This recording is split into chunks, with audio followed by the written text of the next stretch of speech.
You really have to set any kind of ego aside. Making the hard decision to scratch is going to allow you to show up to the next event. It's okay. You have to be at peace with it.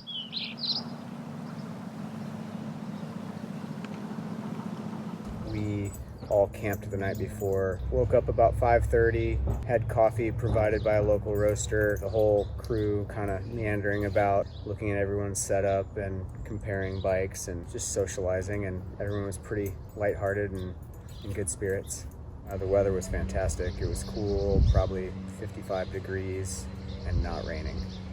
Everybody knew it was going to rain, and I think that we all rode further and for a longer period of time without rain, so there was this cautious optimism that it might be pretty mild. Once we started descending into the Valley of the Giants zone, it changed quickly. It went from just a little drizzle to a full-on heavy pour within a matter of 20 minutes or so.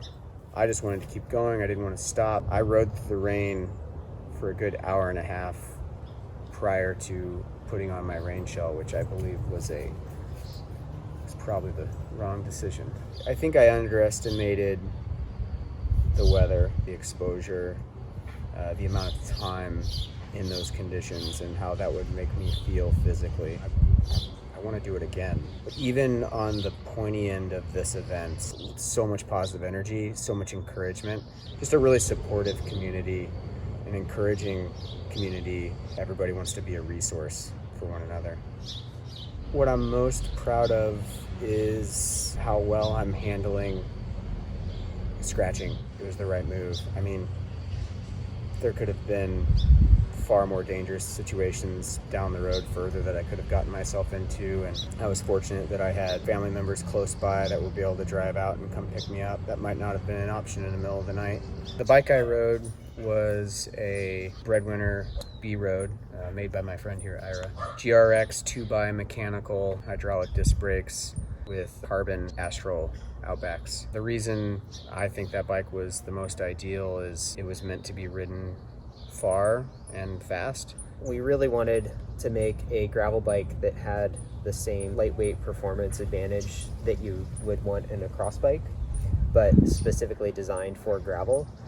So we tweaked the geometry a little bit to give it a slightly lower bottom bracket, and essentially my fitting and design philosophy is that having a lower bottom bracket allows more stability, like you feel a little bit more planted in the bike, which is, I think, for doing any sort of gravel event, especially something long with a lot of really technical descending, having something that has a lower center of gravity and you feel more planted in is super important. You still get all of the benefits of the lightweight steel with a little bit of spring and snap.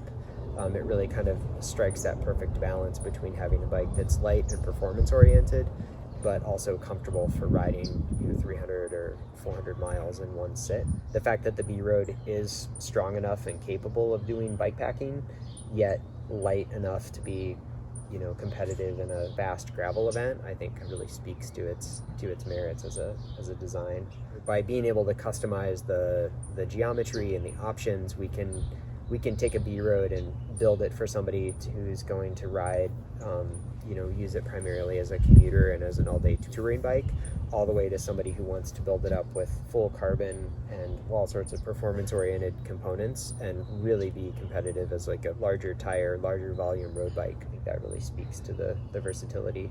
Early on, it was really important for Breadwinner, for Tony and I, to be able to integrate our own experiences as riders and racers into the designs, so that we weren't just designing from an engineering standpoint, being like, well, this is an optimized head tube angle. I mean, we actually had experience racing mountain bikes and racing road bikes and racing gravel. I just have to say that I'm super impressed with your performance, like the amount of time and energy and effort that you put into training and like preparation for this event. And I think it just, that 100% speaks to the unknowns, the randomness of the weather and the gnarliest of conditions. It's really great to see you kind of coming out of this with a learning attitude and like you you can't predict that sort of stuff.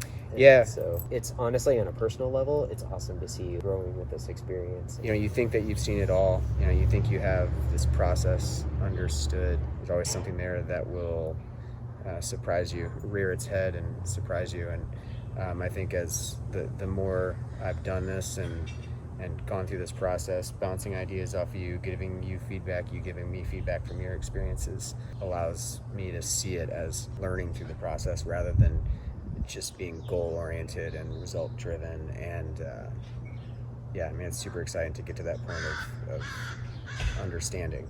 Yeah. So It's almost like cycling is a metaphor for life. That's so crazy. We won't even get into the cyclocross metaphors. But that's for the fall. It starts raining again.